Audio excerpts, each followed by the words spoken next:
Pois bem, cá estamos novamente para tratar de mais um assunto polêmico. Por isso, use a lógica, mas principalmente raciocine mais uma vez junto comigo. Na leitura do livro de Romanos, no capítulo 8, do versículos 38 ao 39, está escrito, disse Paulo, estou certo de que nem a morte, nem a vida, nem anjos, nem principados, nem poderes, nem o presente, nem o porvir, nem a altura, nem a profundidade, nem alguma outra criatura pode nos separar do amor de Deus que está em Cristo Jesus, nosso Senhor. A maravilha das maravilhas, disse Paulo, nada pode nos separar do amor de Deus. Porém, pode parar por aqui, pois nem tudo é o que parece ser. Prova disto é que no livro de Isaías, capítulo 59, versículo 2, está escrito: mas as vossas iniquidades fazem separação entre vós e vosso Deus, e os vossos pecados encobrem o seu rosto de vós. Está vendo? Os nossos pecados fazem separação entre nós e Deus. Então, os nossos pecados nos separam do amor de Deus. Mas não estamos falando de um pecado que você pode realizar a partir do corpo. Estamos falando do pecado original.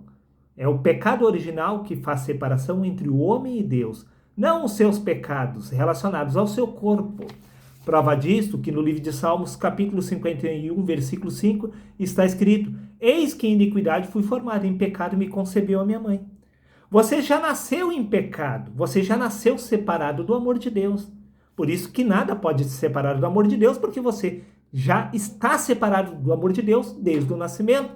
Prova disso que no livro de Efésios, capítulo 2, versículo 12, está escrito: naquele tempo estava sem Cristo e sem Deus no mundo.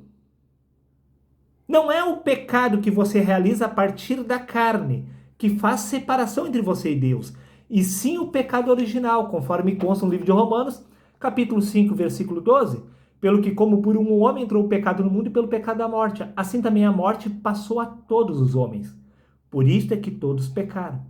A morte entrou no mundo por um homem, e por este homem o pecado. Por isso que assim todos se tornaram pecadores. Mas assim como a morte e o pecado entraram por um homem, também a vida eterna e a santidade também retornaram por um único homem, conforme consta no livro de 1 Coríntios, capítulo 15, versículos 45 a 47, disse Paulo: o primeiro Adão foi feito alma vivente, o segundo Adão espírito vivificante. Estamos falando do nascimento da carne e do nascimento do espírito. Através do primeiro nascimento do natural, entrou a morte. Este é o pecado original. Se tornar humano. Este é o pecado original. Prova disso que no livro de Gálatas, capítulo 5, versículo 17, disse Paulo: porque a carne é quem milita contra o espírito, e o espírito contra a carne, porque ambos são opostos entre si. Ao se tornar uma alma vivente, você se tornou inimigo de Deus. Você passou a estar separado de Deus no mundo. Mas nascendo do espírito, retorna a santidade, retorna-se a vida eterna. Primeiro é o natural, depois o espiritual. Por isso disse Jesus: o que é nascido da carne é apenas carne, mas o que nasce do espírito se torna um espírito. O primeiro Adão e o segundo Adão não é referente a ilustres personagens que nasceram há 6 e há 2.000 anos atrás. Não estamos falando do Adão histórico. O primeiro Adão somos nós, que nascemos da carne. O segundo Adão é espírito, o primeiro Adão é a alma vivente. Por certo que você é uma alma vivente, mas para se tornar um espírito vivificante, necessário vos é nascer de novo. Eis aí o primeiro Adão e o segundo Adão. Através do primeiro Adão, você se torna um pecador, você já nasce separado de Deus, porque a carne milita contra o espírito, pois a mentalidade da carne é a própria morte. Ao ter nascido, você se separou de Deus. A separação de Deus é a morte. A mentalidade da carne é morte, disse Paulo. Talvez você não tenha compreendido o texto, mas eu vou te ajudar a entender parte por parte. Repito, livro de Romanos, capítulo 8, versículos 38 a 39. Estou certo de que nem a morte, nem a vida, nem anjos, nem principados, nem poderes, nem o presente, nem o porvir, nem a altura, nem a profundidade, nem alguma outra criatura pode nos separar do amor de Deus que está em Cristo Jesus, nosso Senhor. Paulo está testificando a respeito de si mesmo, pois Paulo já havia se unido ao Senhor, conforme consta no vídeo de 1 Coríntios, capítulo 6, versículo 17. Aquele que se une ao Senhor se torna um só espírito com ele. Ao se tornar um só espírito com Deus, nada pode te separar do amor de Deus a partir do momento que você e Deus se tornam um só. Nem mesmo o pecado. Prova disso que no livro de Atos, capítulo 3, versículo 12, está escrito: E quando Pedro viu isso, disse ao povo: Varões israelitas, por que vos maravilhais disto? Ou por que olhais tanto para nós, como se por nossa própria virtude ou santidade tivéssemos feito este homem andar? Pedro está afirmando que não é porque eles eram santos que tal milagre se sucedera, muito pelo contrário, pois no livro de 1 João, capítulo 1, versículo 10, disse João: se dissermos que não cometemos pecado, fizemos Deus de mentiroso. O pecado a partir do corpo que você realiza através da carne não te separa do amor de Deus. O que separa o homem de Deus é o pecado original, pois o que é nascido da carne é apenas carne. A carne não possui comunhão com o Espírito, mas ao nascer do Espírito, você e Deus se tornam um só. Um só.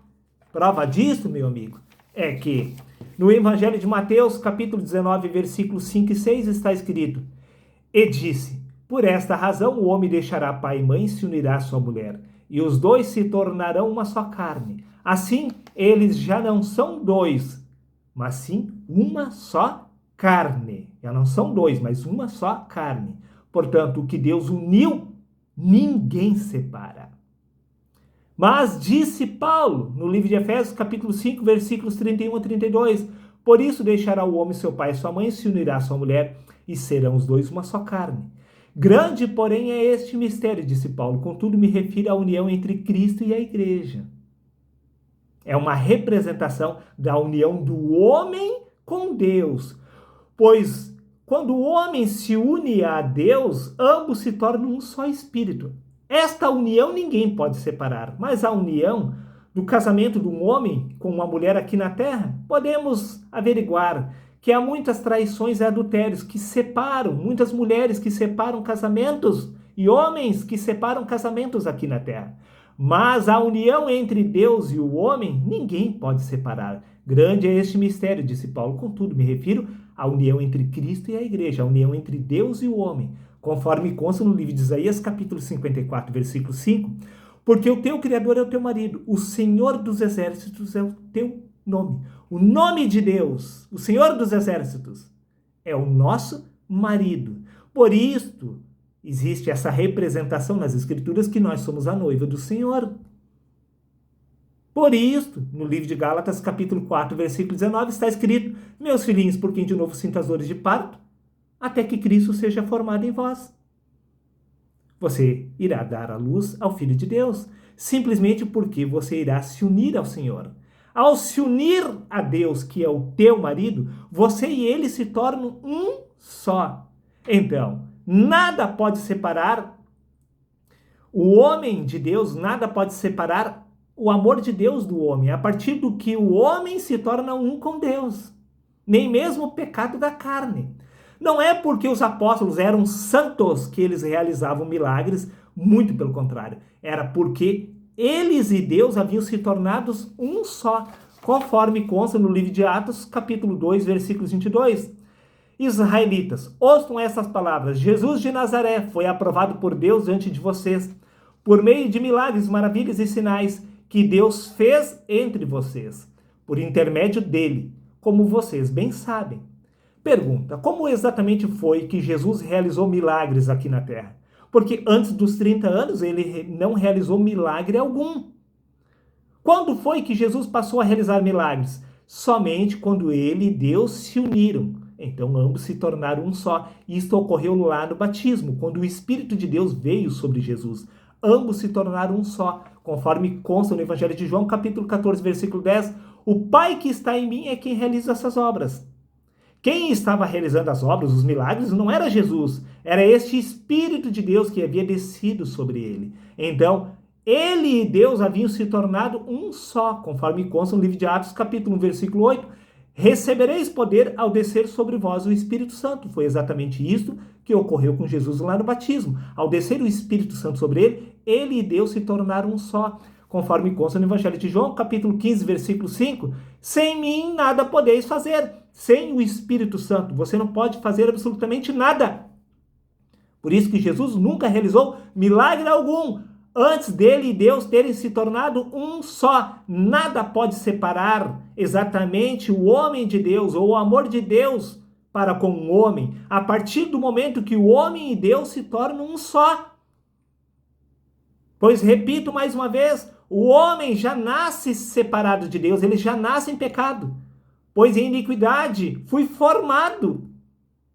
Em pecado me concebeu a minha mãe. Estamos falando do pecado original, só o pecado original, que é exatamente a morte. E a morte é a mentalidade da carne. É a consciência do corpo que faz separação entre você e Deus. Somente isso, meu amigo. A mente, ela está te enganando. Você não é o corpo, senão o Espírito de Deus tendo uma experiência inconsciente através do corpo, pois foi o verbo que se fez carne.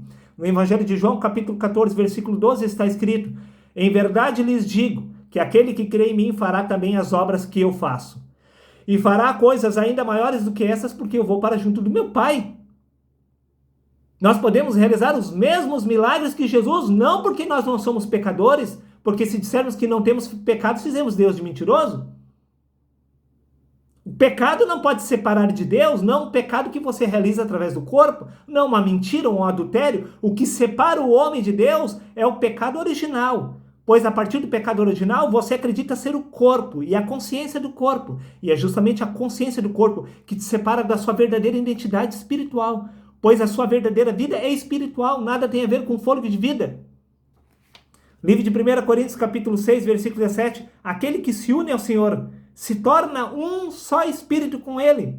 E no livro de 1 Samuel, capítulo 16, versículo 13, está escrito: então Samuel tomou o vaso de azeite e ungiu no meio de seus irmãos. E daquele dia em diante, o Espírito do Senhor se apoderou de Davi. Já não era mais Davi que estava vivo, mas sim o próprio Espírito de Deus através dele, conforme disse Paulo: já não sou mais eu quem vive, mas agora é Cristo que vive em mim.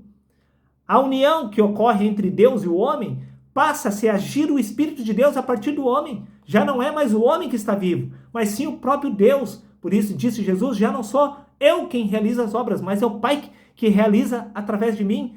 Daquele dia em diante, o Espírito do Senhor se apoderou de Davi. Ao despertar da sua verdadeira identidade espiritual, ao receber o Espírito Santo, você dá lugar a Cristo. Pois é Cristo que passará a realizar a obra através de você, é o Espírito Santo que é o próprio Deus. Esta é a história de todos os profetas, conforme consta no livro de 1 Pedro, capítulo 1, versículos 10 ao 13. O Espírito de Cristo que estava neles, o Espírito Santo enviado dos céus. A partir daquele momento, o Espírito de Deus se apoderou deles. Eles e Deus haviam se tornado um só. Não é porque eles eram santos que estavam realizando as obras de Deus. Pois se dissermos que o ser humano não tem pecado, fizemos Deus de mentiroso. Quem realiza a obra de Deus é o Espírito Santo, não a carne, não o ser humano. Repito mais uma vez, disse Jesus: o Pai que está em mim é quem realiza as obras. Por isso os seres humanos ficam impressionados com os milagres, porque eles estão sem Deus no mundo por causa do pecado original. Qualquer obra que é realizada no meio do povo, eles ficam maravilhados. Eles consideram isto um milagre. Mas os profetas, Jesus e os apóstolos, para eles isto era normal. Porque eles não estavam sem Deus no mundo. Muito pelo contrário, eles e Deus haviam se tornado um só. É natural para Deus um milagre. Pois um milagre nada mais é do que a operação do Espírito Santo na vida do homem. É milagre para aqueles que estão sem Deus no mundo. Mas para aqueles que estão com Deus, para aqueles que já se tornaram um só espírito com Deus, não é milagre. Isto é algo natural. Até porque no reino dos céus não existe milagre. Milagre existe aqui na terra para aqueles que estão separados de Deus.